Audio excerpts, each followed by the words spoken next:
weird. You got new mics up here.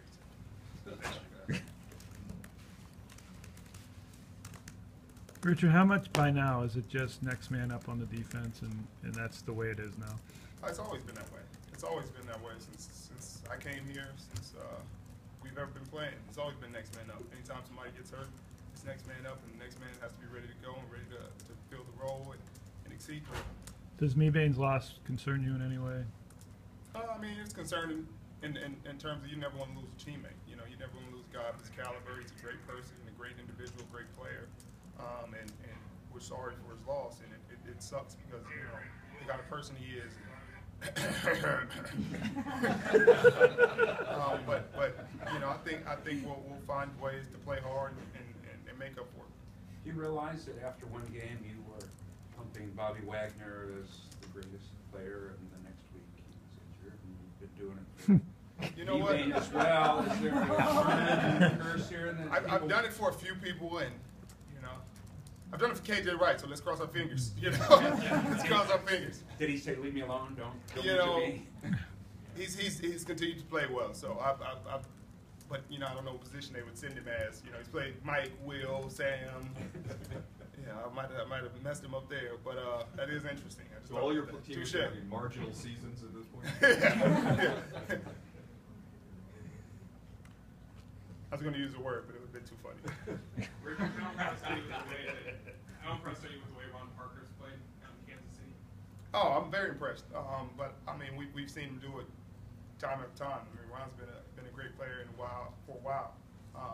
You know, here he made a lot of plays. He made a lot of big plays. He was a great contributor on special teams and on defense.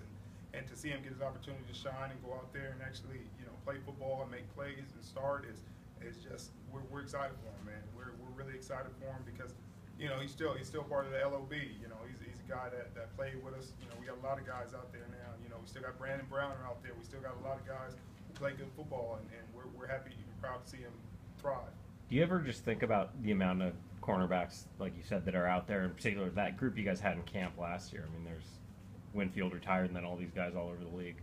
Yeah, I mean, it's incredible to think. You know, in my time here, we've seen a lot of guys, and a lot of them are still starting in this league, and I think that's an attestament to the kind of development and kind of talent we have, and also the kind of work ethic those guys have, and the talent those guys have, and everything they were able to do, and you know, all of them come from pretty tough spots. You know, Ron Parker was undrafted and played safety, and then had to move to corner and had a back and forth kind of career to that point, and then it ended up coming in handy in Kansas City because he's been able to play both, and he's been able to stay on the field, and that's exciting.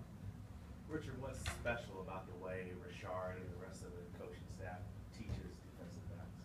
I think they just bring the best out of you. You know, they they force you to use the best of your abilities. You know, if you do a certain thing well, they want to see you do that well. They want to see you continue to do that well. They don't try to coach you to do something you don't do well. You know, a lot of coaches try to box guys in and teach them all the exact same way, the exact same technique. You do this whether they do it well or not. And I think these guys allow a little bit more leeway, a little bit more freedom for you to play to your strengths.